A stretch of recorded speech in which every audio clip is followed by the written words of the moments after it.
어둠과 죽음의 그늘에 빛으로 임하소서. 예, 오늘 본문에 보시면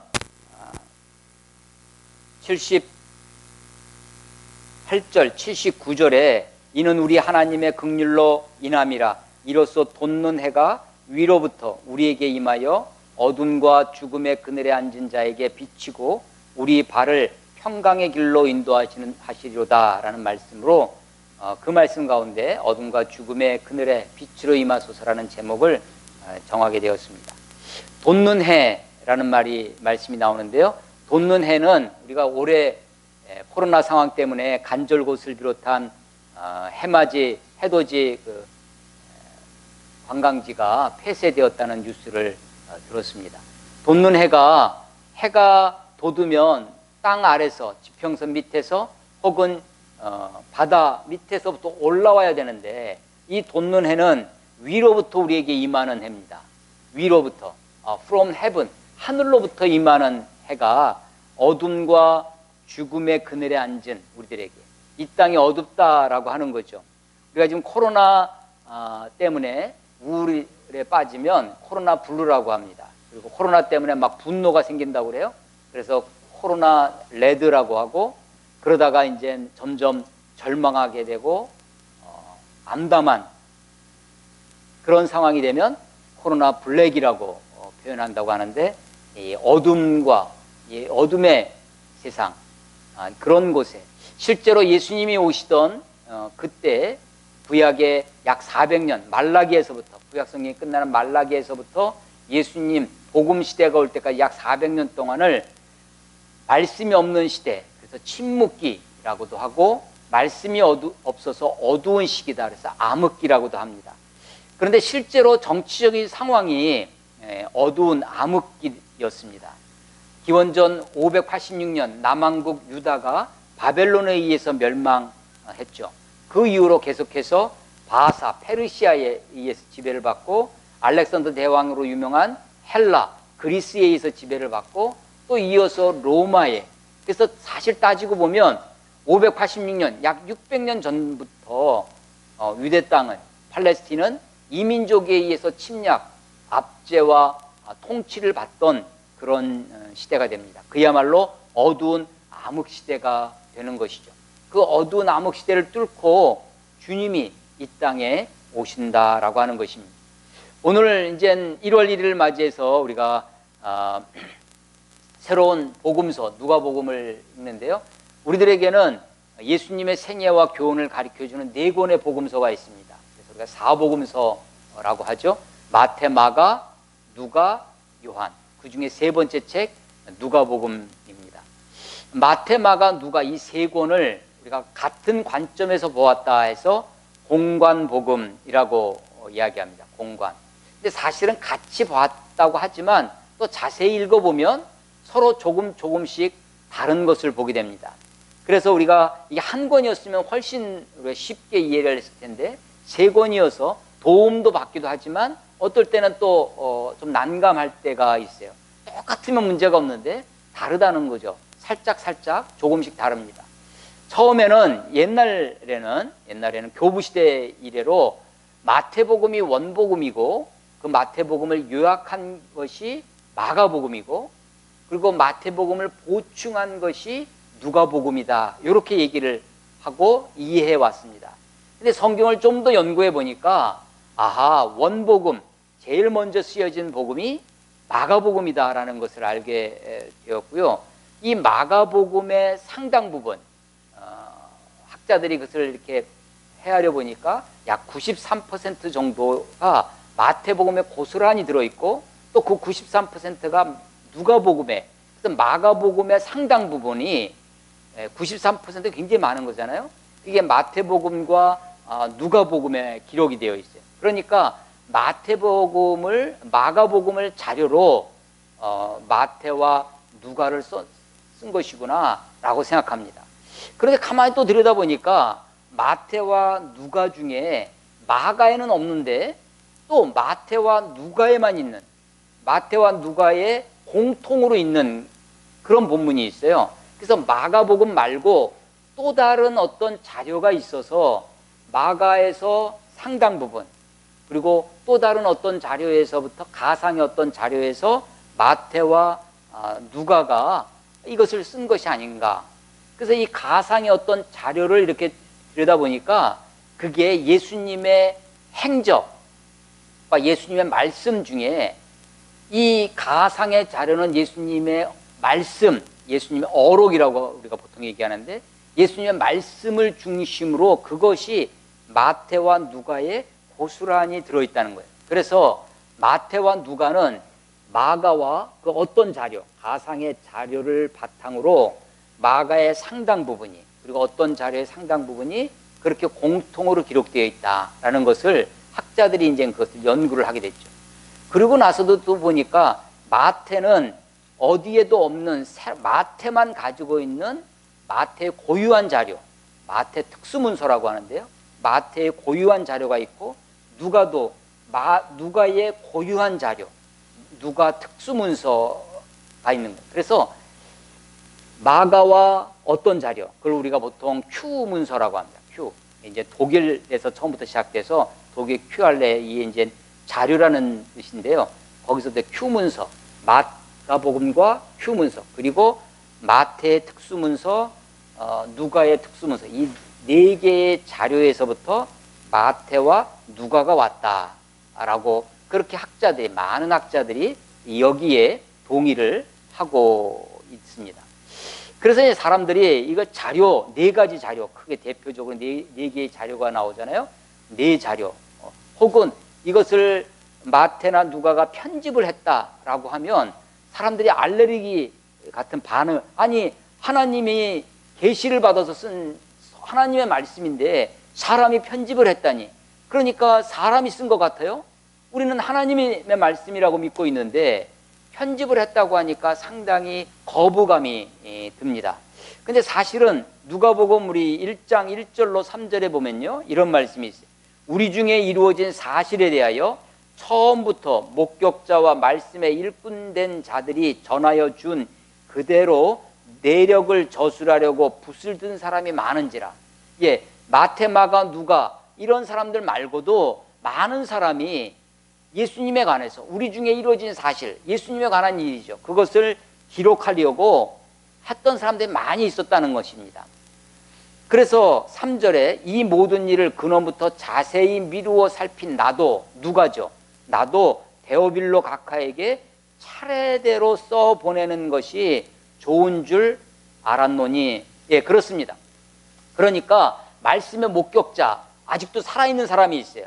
제일 먼저 기록된 마가복음은 아마도 65년경 그 어간에 기록되어졌을 것으로 우리가 생각합니다. 65년이라고 해도요, 제일 먼저 쓰여졌어요. 복음서 중에 65년이라고 해도 예수님이 죽으신 게, 죽고 십자가에 죽고 부활하고 승천하신 것이 30년 혹은 33년이라고 하면 적어도 30년이 지났어요. 30년이 지나서 지금 마가복음을 쓰고 있는 겁니다. 그리고 누가나 마태는 그보다 좀 더 10년 후, 20년 후에라고 생각을 하면 예수님이 십자가에 죽으신 지 40년, 50년, 요한복음은 아마도 90년경에 쓴다면 약 60년 후에 복음서가 기록되는 것입니다. 여러분, 제 설교를 듣고 내일 제 설교를 한번 기억했다가 적는다고, 기록한다고 한번 생각해 보십시오. 아니, 1년 전에 어떤 것을 우리가 그 말을 기록한다고 생각을 해보세요. 이게 결코 쉬운 일이 아닐 것입니다. 아니, 만약에 우리 교회에 문재인 대통령이 와서 한 5분 연설을 했다. 그 5분 연설을 한 것도 아마도 1년 후에, 10년 후에 우리가 그것을 기억해서 우리가 얼마나 주의 깊게 들었겠어요? 근데 그것을 기록한다는 것은 쉬운 일이 아닐 것입니다. 오늘 여기 한 10명 가까이 앉아 계시는데 10명이 아마 오늘 제 설교를 내일 한번 각자 기록해봐라. 10명이 다 다를 것입니다. 아마 예수님의 이것도, 그래서 30년 정도 지난 마가복음, 40년, 50년, 60년이 지나서 마태, 누가, 요한이 기록되어지는데, 만약에 이것이 그때 당시에 1세기 크리스찬들이 그 말씀을, 그 쓰여진 것을 보고 이거 가짜 뉴스네 라고 했다면, 그 당시에 그 시대 사람들, 목격자들이 아직도 살아있는 사람들이 있었는데 그 사람들이 아마 이것을 가짜 뉴스로, 가짜 소식으로, 가짜 글로 그렇게 여겼다면 우리들에게 이게 수천 년 동안 전해져 오지 않았을 것입니다. 그래서 이것들이 초대교회, 특별히 사도행전 같은 경우도 그렇죠. 사도행전 예수의 부활의 소식을 듣고 그 교회가 그렇게 막 생겨나는데 그때 예수의 부활이 가짜다, 거짓이었다라고 그 당시에 판명이 된다면, 예수의 무덤에 예수의 시신을, 죽은 시신을 제시했다면 아마도 교회가 일어나지 못했을 것입니다. 그래서 이 처음 역사적 예수, 살아서 갈릴리 바닷가에서 제자들과 함께 다니셨던 그 예수님의 그 이야기가 마태나 마가나 누가가 전해주는 그 이야기가 그 1세기의 많은 사람들에게 있어서 받아들여졌다는 거죠. 그래서 그것이 우리들에게 전해옵니다. 자, 그럼에도 불구하고 그것이 우리들 가운데 이루어진 사실에 대하여 비록 어떤 이 누가가 자기가 생각해낸, 자기가 창의적으로 독창적인 어떤 말을 쓰는 것이 아니라 이루어진 사실을 전하여 준 그대로, 그것도 처음부터 차례대로 자세히 살펴서 쓴 글이라고 하는 거죠. 누가복음은요, 누가복음의 특징 중에 하나가 이런 것입니다.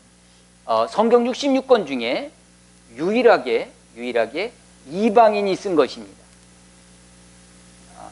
구약 성경에는 이방인의 이름으로 이 책 제목이 달려져 있는 책이 있어요. 한 권이 있습니다. 룻기입니다. 룻기. 이방인 여자, 모압 여인의 이름이 책 제목이 되었어요.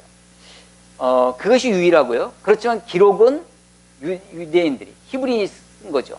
그런데 이 누가복음은 이방인, 헬라인입니다. 헬라인 의사 누가에 의해서 기록되어져서 이방인에 의해서 기록되어지고 이방인을 위하여 기록되어집니다. 그래서 이 누가복음은요, 소위 그 당시 헬라 사회, 그리스 로마 할 때 그 그리스 헬레니즘이 알렉산더 이후에 고대 근동, 로마가 정치적으로는 국가적으로는 통일했지만 로마 사람들이 이상적으로 생각하고 로마 사람들이 추구했던 것이 헬레니즘입니다. 그래서 이 로마는 로마로 따로 떨어져 있는 것이 아니라 그리스 로마, 이렇게 그리스 로마 문화, 이렇게 이어오죠. 그래서 이 소위 그 헬라 사회에 헬라인이 기록한, 헬라인에 의해서 기록되고 이방인에 의해서 기록되고 이방인을 위해서 기록된 그 책이 바로 누가복음이라는 것입니다. 그래서 마태복음 같은 경우는 유대인에 의해서 또 유대인을 위한 복음서, 그래서 아브라함부터 시작되죠. 유대인들은 족보가 굉장히 중요합니다. 그래서 아브라함과 다윗의 자손 예수 그리스도의 세계라, 아브라함이 이삭을 낳고 이삭이 야곱을 낳고 그렇게 내려옵니다. 그런데 이 누가복음은 그 당시 헬라 사회에, 이방 사회에 복음을 전하기 위하여 굉장히 보편적인 가치, 그래서 족보를 기록함에 있어서도 마태는 아브라함에서부터 내려와서 예수님께로 이르는데 이 누가복음은 아래에서 올라갑니다. 예수 그 위는 요셉이요, 그 위는 누구요, 그 위는 해서 올라가서 아담까지 올라갑니다. 그리고 그 위는, 그 이상은 하나님이라, 하나님께로. 그래서 하나님 아래 모든 열방이, 모든 민족이, 모든 사람들이 다 하나님 아래 있는 것으로. 그래서 보편성, 보편주의, 유니버셜리즘이라고 하는 것이 이 누가복음에 펼쳐져 있는 그런 이야기입니다. 누가복음은 저는 개인적으로 굉장히 복음서 중에 굉장히 재미있게 읽고 또 아주 주의 깊게 읽는 그런 책 중에 하나입니다. 우리가 성경에 관심 가지고 있는 것, 성경이 이렇게 주목하고 있는 것에 우리도 같이 주목하고 우리도 같이 관심을 갖는 것이 굉장히 필요한 일이다라고 생각됩니다. 누가복음은요, 그 당시, 지금으로부터 2000년 전이에요. 그 당시 사회의 아주 획기적인 일들을 기록하고 있습니다.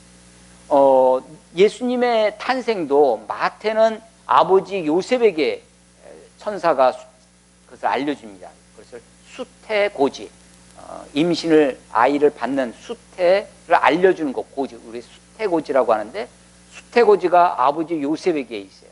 그런데 누가복음은 어머니 마리아에게 있습니다. 이 여자들에 대한 이야기가 이 누가복음에 계속해서 흐르고 있어요. 지금 요한, 우리가 침례 요한, 세례 요한이라고 하는 요한의 탄생도 1장에서 천사가 알려주는데 그의 아버지 사가랴를 통해서 알려주죠. 그런데 이렇게 남자 이야기가 나오는데 그의 어머니 엘리사벳이 나옵니다. 마리아가 나오고요. 예수님, 아기 예수가 태어나서 2장에 가면 아기 예수가 8일째 할례를 받고 정결 예식을 드리러 예루살렘에 갑니다. 그 예루살렘에 올라오는 아기 예수를 맞이한 두 사람이 있어요. 하나가 시몬이라는 사람이고 또 하나가 여선지자 안나라고 하는 사람입니다. 그래서 남자가 있어도 남자 여자 이렇게 여자가 이렇게 계속 배치가 되고요. 심지어는 이런 것도 있습니다. 우리가 흔히 아는 마르다와 마리아 이야기인데 마르다는 예수님을 섬기고 공개하기 위해서 아마도 음식 준비하고 하느라고 밖에서 열심히 봉사하고 있습니다. 근데 마리아는 예수님 옆에서 말씀을 듣는 모습으로 누가복음에 기록이 됩니다. 그런데 그 예수님 밑에 앉아서 말씀을 듣는 모습은 그 당시 사회의 랍비들, 선생님 밑에 공부하는 제자의 모습이에요. 근데 그 당시에는요, 여자들은 학문을 할 수가 없었습니다. 제자가 될 수 없었습니다. 우리 옛날에 서당에 여자들이 서당에 가지 못하는 거와 같은 거죠.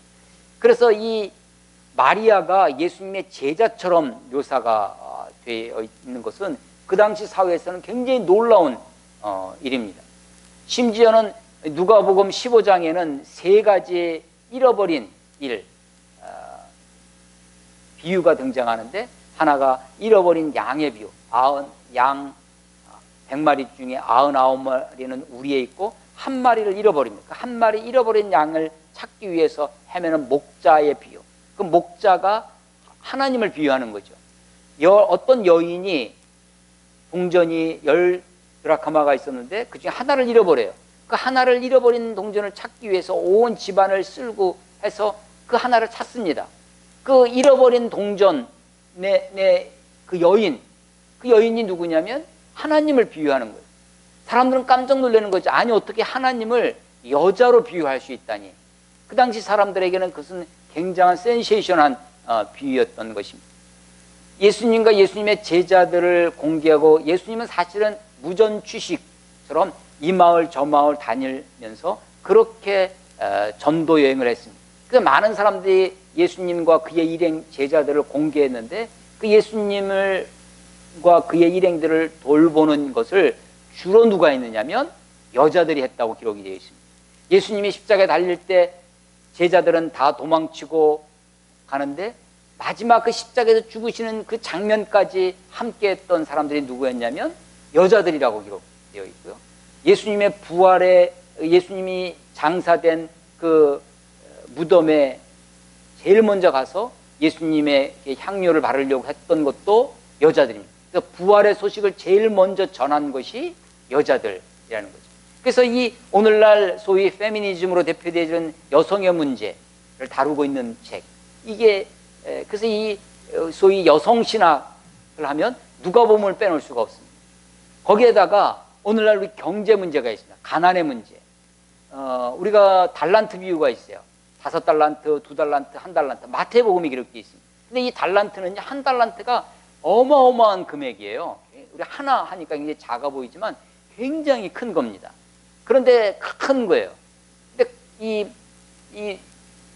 누가복음에는 그와 비슷한 것이 작은 동전으로 비유됩니다. 그래서 이 비유가 달라요. 팔복 가운데 마태복음의 팔복은 심령이 가난한 자는 복이 있나니 이렇게 시작됩니다. 마음의 가난을 얘기해요. 근데 누가복음은 심령에 그것이 없어요. 그냥 가난한 자가 복이 있는 거예요. 가난한 자가. 팔복이 있잖아요. 마태복음에는. 근데 누가복음에는 팔복이 4개의 복, 4가지 복, 4가지 화. 복이 있다, 복이 있다. 4가지.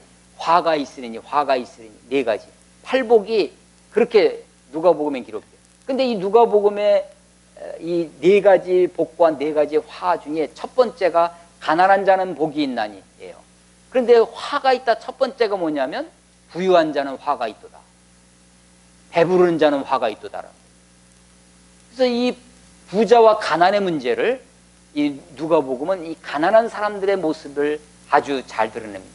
심지어는요, 예수님이 태어날 때 우리 1장에 보면 마리아 찬가라는 것이 있습니다. 마리아가 수태고지, 천사의 수태고지를 받고 내 영혼이 주를 찬양하며 하면서 유명한 마리아 찬가가 나오는데 거기에 보면 부자를 빈손으로 돌려보내며, 마리아가 그렇게 노래해요.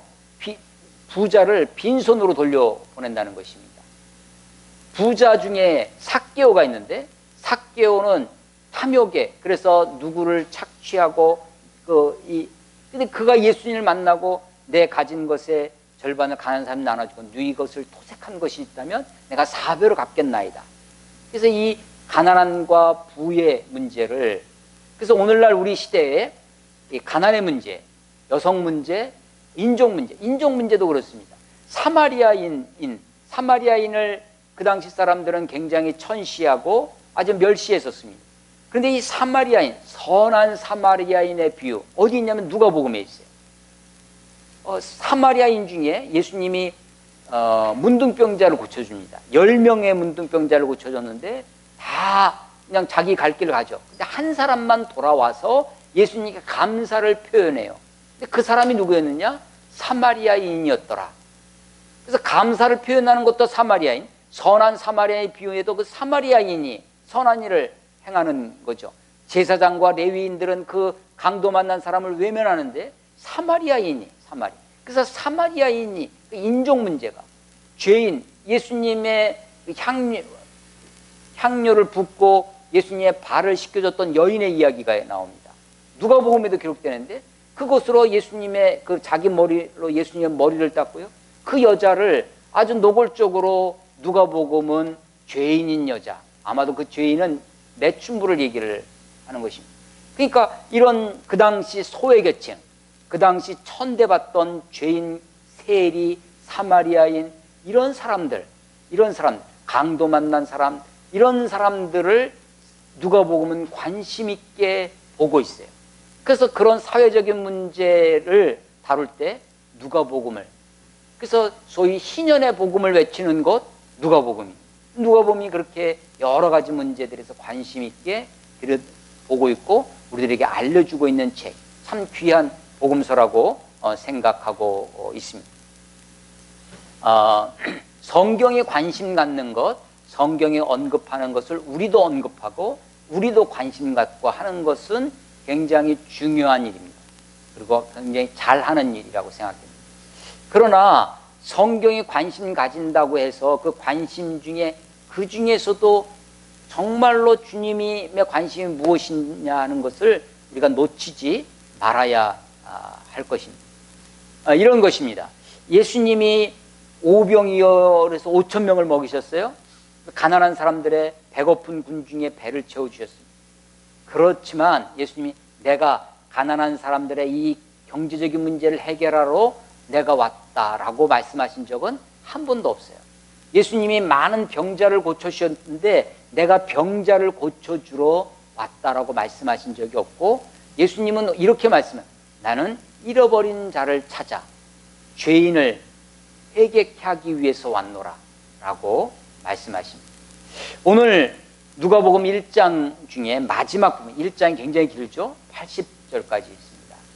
2장에 가면 예수님이 태어나시는데, 예수님 태어나기 전에 요한이, 침례 요한, 세례 요한이 태어나는 그 이야기를 예수님의 선구자, 예수님의 오실 길을 예비하는 자의 선구자로서 이 요한의 출생을 얘기를 합니다. 그 요한은 그의 아버지 사가랴에서부터 시작되는데, 사가랴는 제사장이었습니다. 그러니까 요한은 흙수저가 아니라 금수저 집안에서 태어났어요. 이 경건한 제사장 집에 태어났습니다. 그런데 아이가 없어서 아마도 이 두 사가랴와 엘리사벳이 그것을 위해 기도하고 간구하는 중에 사가랴가 성전에 들어가 자기 순서에 따라 성전에 들어서 분향하던 날, 그때 그 분향을 하는 향단 옆에 천사가 와서 침례 요한 그 아들이 잉태할 것을 예고해 줍니다. 근데 어떻게 내 것을 알겠냐고 그것을 의심하죠. 그래서 그것으로 이 사가랴가 아이가 태어날 때까지 말을 하지 못하는 벙어리가 됩니다. 그 사이에 예수의 어머니 마리아에게도 수태고지가 되고, 이 마리아도 나는 아직 남자를 알지 못하는데, 사내를 알지 못하는데, 34절에 보면 1장 34절 마리아가 천사에게 말하되 나는 남자를 알지 못하니 어찌 이 일이 있으리까. 아니 지금 요셉과 약혼을 한 처지예요. 약혼한 남자가 있는데 남자를 모른다니요. 이때 남자를 알지 못한다 할 때 이 안다라고 하는 단어는 기노스코라고 하는 단어인데요. 이 단어는 그냥 우리가 경험적으로 하는 것입니다. 그래서 이 단어는 남녀 간의 성관계를 묘시하는 그런 단어예요. 그래서 남자를 알지 못하는데 어떻게 이런 일이 있을 수 있겠냐라고 했더니 35절에 보면 천사가 대답하여 이르되 성령이 내게 임하시고 지극히 높으신 이의 능력이 너를 덮으리니. 성령이 하나님의 능력으로 너에게, 그러니까 주의 말씀대로 내게 이루어지이다. 38절에 마리아가 이르되 주의 여종이오니 말씀대로 내게 이루어지이다 라고 고백하면서 이 마리아가 그 사실을 그대로 받아들이죠. 그리고 한 증거로 이 요한의 어머니 엘리사벳과 마리아가 친족 관계였습니다. 그래서 너 봐라, 아이를 못 낳던 엘리사벳이 임신하지 않았느냐, 그 이야기를 들어요. 그래서 마리아가 이 엘리사벳을 방문합니다.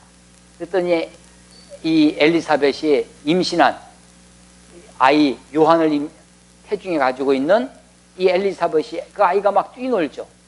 그러면서 그 예수의 어머니 마리아가 자기에게 나오는 것을 보고 내 주의 모친이, 그래서 아이의 주가 아기 예수가, 그 아기 예수를 모시고 있는 그 어머니가 나오는 것을 축하하고 또 찬양하는 내용이 있습니다.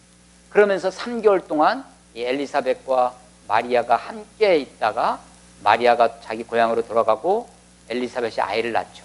그 아이를 낳아서 이름을 정하는데 주위 사람들이 전부 다 아버지가 경건하고 아버지가 훌륭하니까 아버지의 이름을 따라 사가랴라고 하자라고 했는데 어머니 엘리사벳이 반대를 하는 거예요. 그렇게 안 돼. 이름을 요한이라고 해야 된다. 사람들이 깜짝 놀라면서 그러면 아버지한테 물어보자.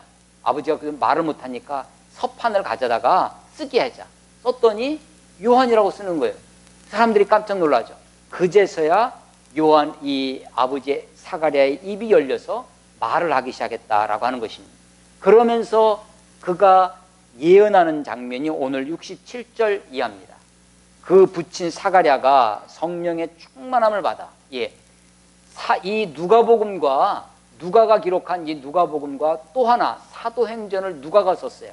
그래서 이 누가복음과 사도행전을 붙여서 우리가 누가행전 이렇게 얘기합니다.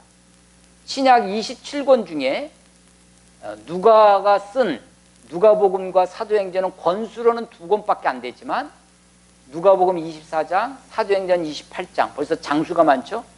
신약 전체 중에 분량으로 따지면 4분의 1 누가의 문서입니다. 누가의 문서. 그래서 신약의 저자 중에 바울이 13권을 써요. 로마서에서부터 빌레몬서까지. 권수로는 많아. 그렇지만 글자 수, 양으로 따지면 누가가 훨씬 많습니다.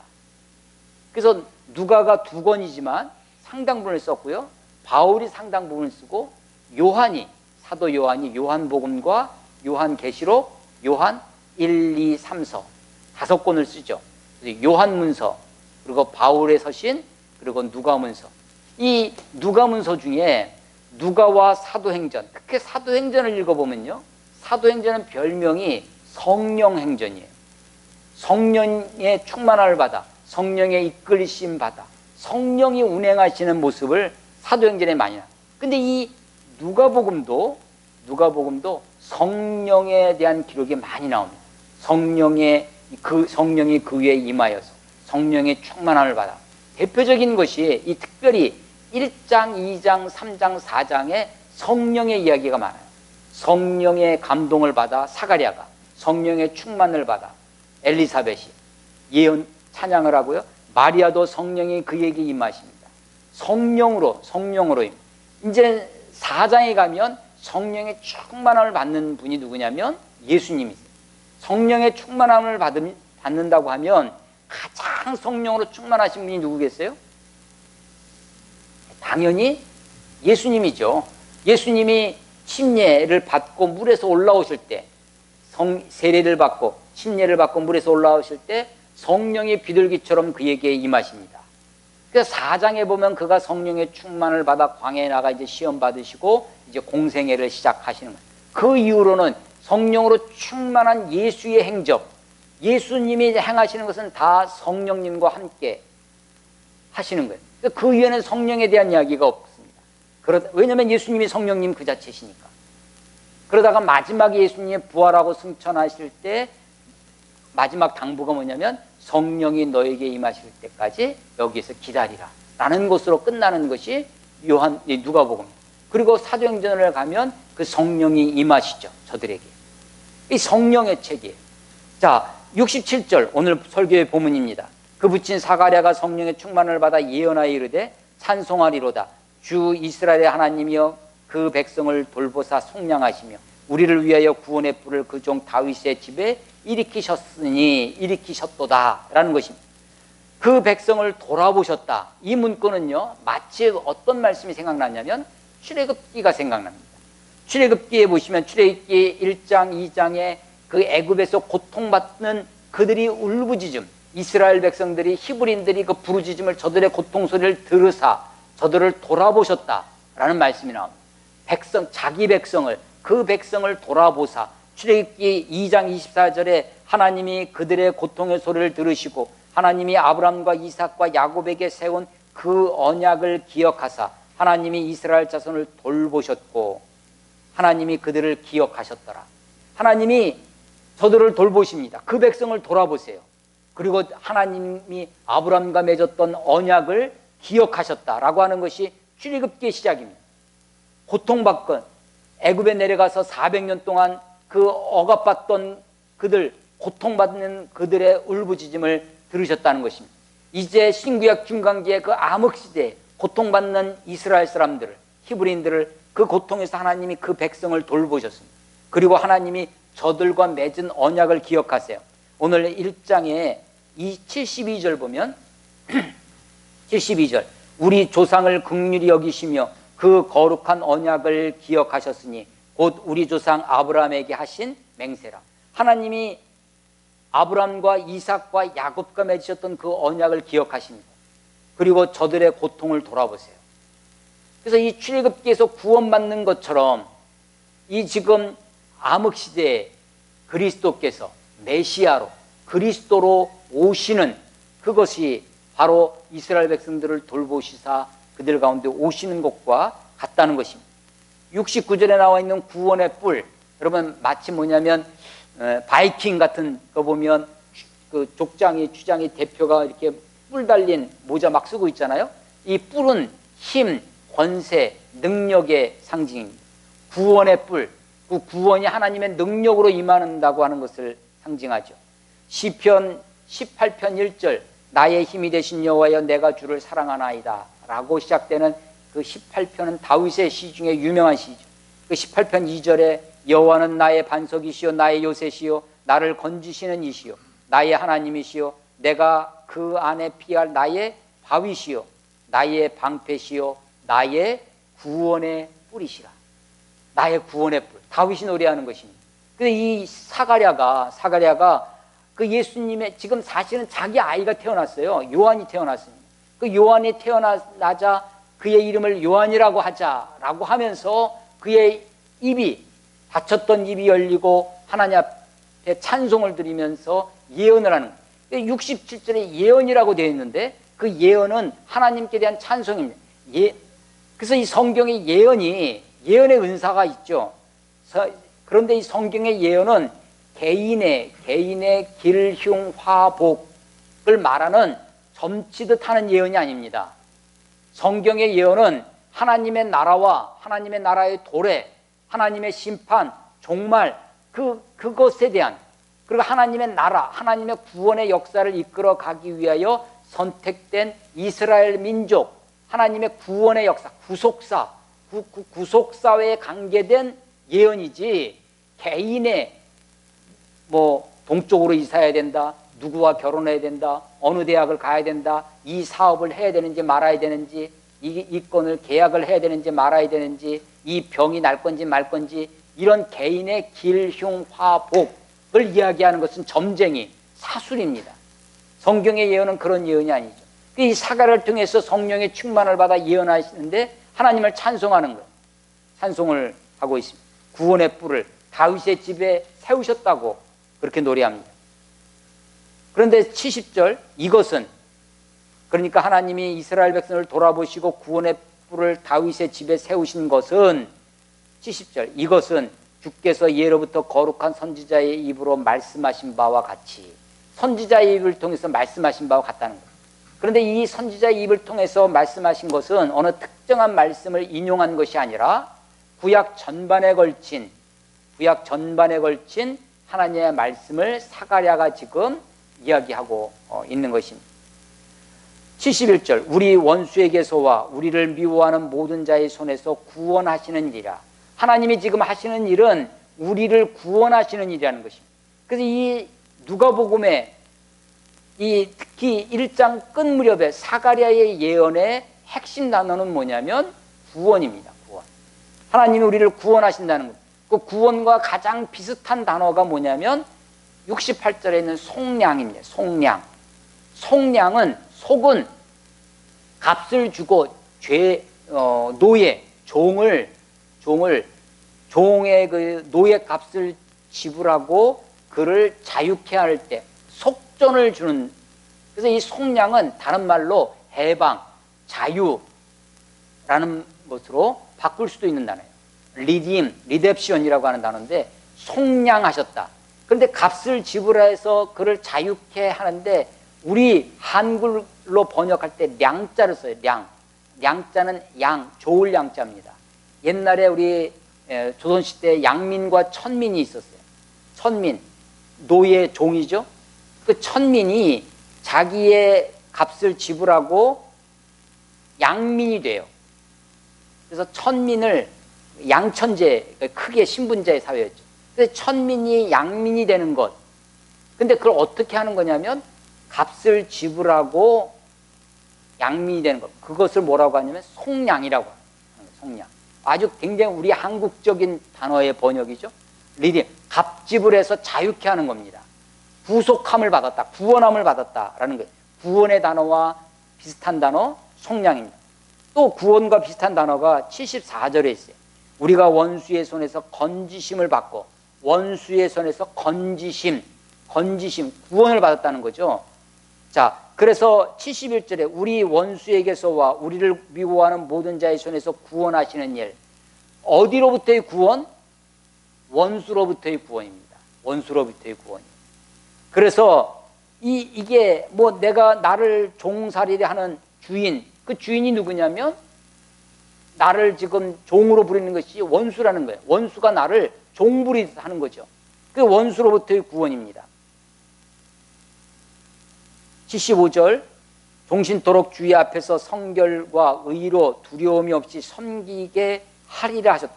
그래서 원수로부터의 구원이 자유에서 네 마음대로 하라는 것이 아니라 성결과 의로 참 하나님을 섬기도록 두려움 없이 하나님을 섬길 수 있도록 하는 것이, 그것이 주님의 구원이다라는 것입니다. 그런데 이제사 이렇게 쭉 이게 다 하나님의 구원에 대해서 얘기하는 거예요. 76절, 이 아이여, 자기 아이, 막 태어난 요한을 두고 하는 거죠. 이 아이여, 내가 지극히 높으신 이의 선지자. 지극히 높으신 이 누구예요? 하나님이죠. 하나님의 선지자입니다. 선지자라 일컬음을 받아 주 앞에 앞서가서, 그 주는 누구냐면 이제 곧 태어나실 예수님입니다. 예수님 앞에 앞서가서 선구자라고 하는 거죠. 그 길을 준비하여, 예수님의 길을 준비하는 요한의 이야기입니다. 요한은 이렇게 짧게 얘기를 해요. 77절, 주의 백성에게 그 죄사함으로 말미암는 구원을 알게 하리니. 자, 구원이 그러니까 어디로부터의 구원이냐면 원수로부터의 구원이라고 했어요. 또 하나, 죄로부터의 구원입니다. 죄사함으로 말미암는 구원이에요. 자, 그러니까 건지심이 원수로부터의 건지심입니다. 어디로부터의 건지심이에요? 죄로부터의 건지심입니다. 속량, 죄값을 지불하는데 내 몸값을 지불하는 게 원수에게, 그리고 내 죄에 대한 값을 지불하고 나를 구원하는 거예요. 그래서 이 사가랴의 예언이 누가복음을 이렇게 설교를 하면서 누가복음에 대해서 관심을 갖는데, 사가랴의 이 예언이 잘 관심거리가 안 돼요. 1장이 길어요. 굉장히 80절까지 있는데 1장 5절부터 사가랴의 이야기가 등장합니다. 중간에 마리아 찬가, 엘리사벳 이야기, 그런 것이 중간에 있고, 그리고 다시 사가랴의 예언으로 끝나는 거예요. 그래서 이걸 수미상관이라고 하는데 1장이 수미상관으로 그렇게 되어 있습니다. 그래서 이 사가랴의 예언 중에 하나님의 구원이 잘 묘사되어 있습니다. 자, 제가 아까 누가복음을 설명하면서 누가복음이 여러 사회 문제, 가난의 문제, 여성의 문제, 인종의 문제, 이런 문제에 관심을 가지고 있다. 그런 문제, 그 당시 사회와는 완전히 획기적인 그런 안목을 가지고 여성의 문제를 다루고 있고, 가난의 문제, 죄인의 문제, 세리 문제, 사마리아인의 문제를 다루고 있다라고 말씀을 드렸습니다. 그래서 그런 성경에 관심 갖는데 우리도 관심 갖고 그런 것에 주목하는 일은 필요한 일이고 좋은 일이고 중요한 일이라고 말씀드립니다. 그렇지만 여러분, 그것이 성경에 말하는 진짜 핵심이냐? 그게 진짜 그것을 위해서, 여성을 해방하기 위해서, 가난을 해결하기 위해서, 인종 문제를 해결하기 위해서, 그것이 성경에 그것이 주된 목적이냐는 거예요. 성경의 구원은, 하나님의 구원은 원수로부터의 건지심, 죄로부터, 죄 사함으로 받는, 죄를 사함으로 말미암는 구원. 성경은 구원의 책입니다. 예수님이 태어났어요. 예수님도 8일 만에 정결례식을 드리러 예루살렘에 올라갑니다. 예루살렘에 올 때 예수님을 맞이했던 시므온이라는 사람이 있다고 했죠. 그 시므온이 예수님을 딱 보자마자 하는 얘기가, 내가 주의 구원을 보았사오니. 아니, 실제로 본 건 뭘 봤어요? 아기 예수를 봤습니다. 그런데 그가 보기에는 뭐예요? 구원을 봤습니다. 여러분, 삭개오 이야기, 삭개오가 뽕나무 위에 올라갔다가 예수님이 삭개오가 내려오라, 내가 오늘 네 집에 유어야 되겠다 해서 그 집에 들어갑니다. 삭개오가 너무 기뻐가지고 예수님을 자기 집에 모셔드려요. 잔치를 베풉니다. 그런데 그때 예수님이 하시는 말씀, 오늘 구원이 이 집에 이르렀으니. 아니, 정말 그 집에 들어간 건 누구냐면 예수님이었습니다. 근데 그 예수님이 내가 이제 이 집에 왔으니 이렇게 말하지 않고 이 집에 구원이 이르렀습니다. 구원이 이르렀다는 겁니다. 구원이. 근데 그 구원이 어떤 구원이냐는 거예요. 구원. 가난으로부터의 구원, 억눌린 억압에서부터의 구원, 혹은 인종적 차별로부터의 구원, 정치적인 억압으로부터의 구원이 아니라 죄사함으로 말미암는 구원이라는 것입니다. 악의 영, 세상을 주관하는 악한 영으로부터의 구원이라는 거예요. 원수로부터의 구원, 원수로부터의 건지심, 죄사함으로부터의 건지심이라는 겁니다. 그래서 이 죄사함으로 말미암는 구원이 누가복음 전체의 수미상관을 이룹니다. 마지막 누가복음 24장을 한번 찾아보겠습니다. 누가복음 24장 끝에 24장 46절 마지막 장입니다. 24장 46절, 또 이르시되 이같이 그리스도가 고난을 받고 제3일에 죽은 자 가운데서 살아날 것과 또 그의 이름으로, 예수의 이름으로 죄사함을 받게 하는 회개가 예루살렘에서 시작하여 모든 족속에 전파될 것이 기록되었으니. 모든 족속에 전파되는 것, 이게 누가복음의 보편주의죠. 그런데 그것의 핵심이 뭐예요? 뭘 전파하느냐?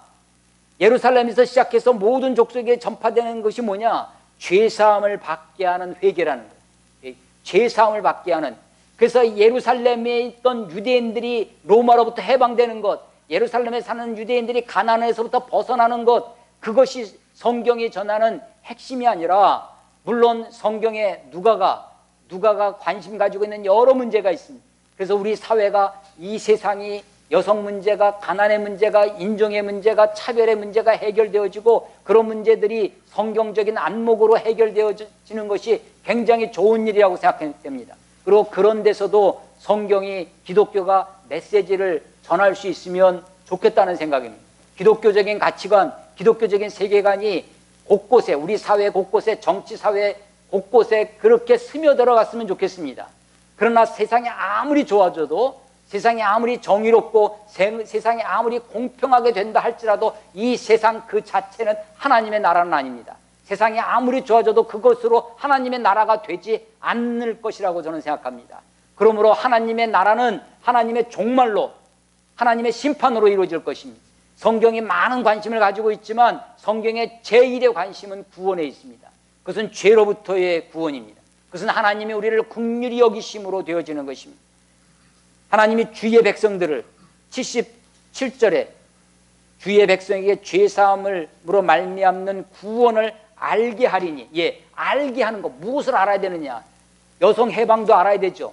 여러 가지 문제를 우리가 알아야 되지만 성경이 요한을 통해서, 요한 선구자죠. 예수님의 선구자, 예수님의 길을 예비하는 그가, 요한에 대한 이야기는 딱 2절이에요. 76절, 77절입니다. 이 아이여, 내가 지극히 높으신 이의 선지자라 일컬음을 받고 주 앞에 앞서가서 그 길을 준비하여, 그 길을 준비해서 뭘 하느냐? 주의 백성에게, 하나님의 백성, 하나님이 돌보시고 하나님이 저들을 속량하시고 저들을 위해서 구원의 길을 만드신 그 주의 백성들에게 죄사함으로 그 죄사함으로 말미암는 구원을 알게 하려고, 죄사함의 구원, 우리의 죄로부터의 구원을 알게 하려고. 그게 누구의 할 일이에요? 요한이 할 일이에요. 주님의 길을 예비하는 자가 해야 할 일이에요. 그러니까 우리도 주님, 다시 오실 주님의 길을 예비하는 사람이라면 우리가 해야 할 일이 뭐겠어요? 죄사함으로 말미암는 구원, 그 죄로부터의 구원을 전하는 것이, 그것이 우리들의 할 일입니다. 그것이 마지막 누가복음 24장의 마지막 끝에도 말씀하시는 게 뭐냐? 예루살렘에서부터 모든 족속에게까지 전파되어지는 것이 뭐냐면 죄사함을 얻게 하는 회개, 그것이 예루살렘에서부터 시작해서 모든 족속에게 전파되어야 하겠다라고 하는 것입니다. 그래서 78절, 이는 우리 하나님의 긍휼로 인함이라. 하나님이 우리를 긍휼히 여기셔서 하나님 자기의 아들 독생자를 우리에게 보내주셨습니다. 우리에게 구원의 길을 열어주셨습니다. 이로써 돋는 해가 위로부터 우리에게, 그렇습니다, 돋는 해가 저 땅 끝 지평선에서 올라오는 것이 아니라, 저 바다 끝 수평선에서 올라오는 것이 아니라 from heaven, 위로부터 우리에게 임하여 어둠과, 79절, 어둠과 죽음의 그늘에 앉은 자에게 비추고. 그렇습니다. 예수님의 시대, 예수님 오시던 그 시대에도 어둠의 시대였습니다. 정치적으로 억압된 시대였습니다. 경제적으로 어두운 시대였습니다. 여자들은 그 당시에 더 어두운 시대에 살았습니다. 사마리아인들은 더 어두운 시대에 살았습니다. 가난한 사람들은 더 어둠에 살았습니다. 그러나 그런 어두운 모든 것이 다 죽음의 그늘 아래에 있었습니다. 세상 모든 사람들은 죽음의 그늘 아래에 있는 거죠. 우리 시대도 지금 어쩌면 어두움의 시대일 것입니다. 코로나의 어두움 속에 우리가 있습니다. 신구약 중간기뿐만 아니라 지금도 어두운 시대예요. 서울시의 집값 평균이 10억이 넘었다는 이야기가 있습니다. 암담하죠? 장가갈 사람들 다 암담하죠. 아니, 전셋값의 평균이 5억이래요. 신혼부부, 이 서울, 정부에서 이게 대여해 주는 게 2.6억? 그러니까 2억 6천, 그게 최대한. 나머지 그런데 평균이 5억이고, 그러니까 아주 좀 하려면 6억, 7억짜리 전세가 있는 거예요. 그러니까 자기 집 얻어서, 전세라도 얻어서 신혼 살림 시작하기가 쉽지 않은 시대가 되었습니다. 공무원 시험하면 기본이 막 50대 1, 100대 1 넘어가는 시험도 많이 있죠. 대기업 취업하기가 하늘의 별따기처럼 되어 있는 시대입니다. 아니, 그런 상황들 뿐만 아니라 우리 정치적인 상황도 사실은 우리를 암담하게 합니다. 조국 일가에서 한 집안에 70여 건의 압수수색을 한다는 소식을 듣고 암담해집니다. 사법부가 이 검찰총장의 징계안을 내는 것도, 징계안을 자기가 임명한 검찰총장을 징계하라고 하는 대통령의 모습을 지켜봐야 하는 것도 사실 암담한, 우리 시대만 암담한 것이 아니라 사실은 30년, 40년 전 우리 역사를 보면 암담한 조국의 현실이 있습니다. 64년, 74년 두 번에 걸친 인혁당 사건이라는 것이 있습니다. 인민혁명당 사건이라는 것인데, 우리나라 안에, 남한에 자생적 공산주의가 막 생겨나요. 공산주의가 침투하는 것이 아니라 자생적 공산주의도 있고, 그런 데다가 북한에서 사주를 받아서, 지시를 받아서 나라를 전복시키려고 하는 국가 전복 의도가 있다 해서 인혁당 사건이, 인민혁명당 이런 것을 막 체포하고 감옥에 집어넣고 했습니다. 그것이 뒤에 인혁당이 64년에 있었어요. 74년 된 민청학년 사건이라는 것이 생겨났습니다. 근데 이것이 인혁당을 재건하려는 거였다는 거예요. 재판을 했습니다. 재판을 해서 사형을 언도했습니다. 8명 사형 언도를 했는데 바로 그 다음날 하루도 안 돼서 사형을 집행해버립니다. 24시간도 안 됐어요. 18시간 만에 사법부의 아주 어두운 역사를 우리가 가지고 있습니다. 아니, 최근에 몇 년, 10년 안에도 간첩을 조작해요. 국정원에서 서울시 공무원을 간첩으로 조작합니다. 그것들 조작이 잘 안 되니까 공문서까지 위조해요. 중국의 그 비자 뭐 이런 것까지. 그래서 중국이 막 어떻게 이런 걸, 중국 문서를 한국 국정원 직원이 위조를 한 것이 다 들통이 나서 국가적인 망신을 하고 있는 거죠. 그것을 검찰에서 거기 검찰 직원이 국정원에 파견가 있었는데, 그 파견간 직원, 검사가 그 위조를 하는 거예요. 근데 그런 사람들이 아무도 감옥에 안 가고 그것이 처벌이 되지 않고 있는 거죠. 암담한 조국의 현실이 있습니다. 정치적인 상황이나 경제적인 상황이나 사회적인 모습들이 우리를 암담하게 합니다. 어둠과 죽음의 그늘은 예수의 시대, 그 시대뿐만 아니라 어쩌면 우리 시대에도 동일할는지 모릅니다. 우리에게도 빛이 필요합니다. 요한복음 1장 1절은 이렇게 시작합니다. 태초에 말씀이 계시니라. 이 말씀이 하나님과 함께 했으니 이 말씀은 곧 하나님이시니라. 그가 태초에 하나님과 함께 하셨고 만물이 그로 말미암아 지은 바 되었으니 그가 없인 하나도 된 것이 없으니라. 1장 4절에 그 안에 생명이 있어요. 그가 누구냐? 하나님과 함께 있었던 말씀입니다. 말씀 안에 생명이 있었으니 이 생명은 곧 사람들의 빛이라. 말씀 안에 생명이 있고 그 생명이 사람들의 빛이라는 거예요. 사람들은 지금 어떤 상황이냐면 어둠과 죽음의 그늘에 있습니다. 그 말씀이 육신이 되어 우리 가운데 오신, 요한복음 1장 14절에 오면 그 말씀이 하나님과 함께 계셨던 창조주 하나님, 그 하나님이 생명이 그 안에 있었던 그 말씀이 육신이 되어 우리 가운데 거하시며 우리가 보니 독생자의 영광이 곧 예수 그리스도가 말씀이라는 것입니다. 그 예수 그리스도가 하나님이라는 것입니다. 그 안에, 예수 안에 생명이 있다는 것이죠. 그 생명이 사람들에게 오매 빛이 되었다는 것입니다. 그런데 요한복음 1장 5절에는 어둠이 그 빛을 알지 못하였더라. 이것이 우리 시대의 비극입니다. 어둠이 그 빛을 알지 못합니다. 요한복음 8장에 가면 요한복음은 예수님의 비유 중에 7가지 자기 비유가 있어요. 나는 길이요 빛이요 진리요 생명이니, 나는 생명의 떡이다, 나는 세상의 빛이다, 나는 무엇이다, 나는 포도나무요, 나는 무엇이다 라는 예수님의 자기 비유가 있는데요, 그 중에 하나가 나는 세상의 빛이다 라는 것입니다. 나는 세상의 빛. 요한복음 8장 12절, 나는 세상의 빛이니 나를 따르는 자는 어두움에 다니지 아니하고 생명의 빛을 얻으리라. 예수님이 자기를 세상의 빛이라고 얘기합니다. 근데 그 세상의 빛이라는 그 말씀, 그 비유를, 그거를 우리에게 말씀하실 때 상황이 어땠느냐면, 가늠하다 잡혀온 여자 문제입니다. 너를 정죄하는 사람이 있느냐? 아무도 없다. 그래, 나도 너를 정죄하지 아니하노니 가서 다시는 죄를 짓지 말라. 다시 말해서 죄 문제에 대해서 얘기를 하시면서 하시는 것이 뭐냐? 나는 세상의 빛이라는 거예요. 죄 아래 있으면 어둠에 있어요. 죄는 우리를 어둡게 합니다. 죄는 우리를 어둠과 그늘, 사망의 죽음의 그늘 아래 있게 합니다. 하나님이 우리를 죄로부터 구원하여 주시기 위하여 빛으로 오신 분, 그분이 바로 예수님이라는 거죠. 누가복음 1장 긴 아주 80절에 걸친 이야기에서 요한의 출생 이야기를 다루고 있어요. 그런데 그것을 사가랴라고 하는 아버지의 입을 통하여 그 요한이 해야 할 일, 주 앞에 앞서가서 그 얘기를 예비해서 그 구원이 어떤 구원인지를 설명하고 있는 것입니다. 누가복음의 여러 가지 이야기가 우리 사회, 우리 시대에 관심 가질 만한 우리 교훈들이 많이 있습니다. 그것을 알아가고 그것을 배우는 것도 굉장히 중요한 일이고 굉장히 재미도 있고 우리들에게 필요한 일입니다. 그러나 잊지 말아야 할 것이 있습니다. 구원은 어떤 구원이냐? 죄로부터의 구원, 원수로부터의 구원. 우리 그 백성을, 자기 백성을 돌아보사 예수, 마태복음 1장에 그 이름을 예수로 하라. 이는 자기 백성을 죄에서 구원할 자라 하심이라. 죄로부터의 구원이 예수님의 사명이었습니다.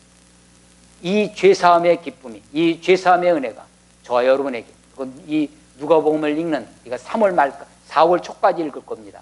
부활절까지 누가복음을 읽을 텐데 이 누가복음을 읽으면서, 누가복음을 함께 묵상하면서 우리의 참 구원자이신 예수가 저와 여러분에게 성령의 충만함이 예수에게 임하듯 예수를 통해서, 이 말씀을 통해서 저와 여러분의 삶 가운데 임하시기를 주의 이름으로 축원합니다. 기도하겠습니다. 하나님 아버지, 은혜를 감사합니다. 오늘 새해 첫 주일을 주님 앞에 드릴 수 있도록 인도해 주시니 감사합니다. 하나님의 말씀을 읽고 그 말씀을 나누며 그 가운데 하나님의 뜻과 진리를 깨달아가는 것이 얼마나 복된 일이고 귀한 일인지 알 수 없습니다. 하나님, 우리들에게 말씀을 주신 것을 감사합니다. 하나님, 말씀 안에, 그 안에 생명이 있고 그 생명은 사람들의 빛이라고 했던 것처럼 이 말씀이 우리를 비추시고 우리의 빛이 되시고 우리의 등불이 되어 주시옵소서. 어둡고 죽음의 그늘에 앉아 있는 우리들을 건져주시고 구원하여 주셔서 하나님의 백성으로, 주의 자녀로 온전히 살아갈 수 있도록 하나님 인도해 주시옵소서. 말씀과 함께 살아가는 올 한 해가 될 수 있도록 주의 자녀들을, 주의 백성들을, 주의 성도들을 주여 축복하여 주시옵소서. 예수님 이름으로 감사하며 기도드렸사옵나이다. 아멘.